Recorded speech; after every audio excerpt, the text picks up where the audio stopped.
One of my favorite exercises to build the shoulders and also the traps I'm going to be watching this exercise and give my thoughts. is the Cuban press. You're gonna grab 2 dumbbells, lift up, rotate the hands over, press overhead, and here you can even squeeze the traps. Let me explain why this is the last exercise you should do if you're trying to build bigger shoulders and traps. This is the only part of the exercise where side delt and traps are doing any work, and that barely any. This weight is way too light to ever stimulate your traps to grow, and even your side delts, thanks to how he's holding it. The thing is, your side delts are a lot stronger in this position when the weight is held close versus when it's held further away.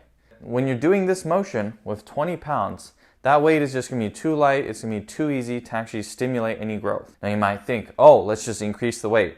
Here's why that's a terrible idea. The next motion he does works your rotator cuffs, which is a lot weaker and not part of your shoulder muscles. So if you were to pick a weight that is heavy enough to stimulate growth for your shoulders, it would put your rotator cuff at a high risk of injury.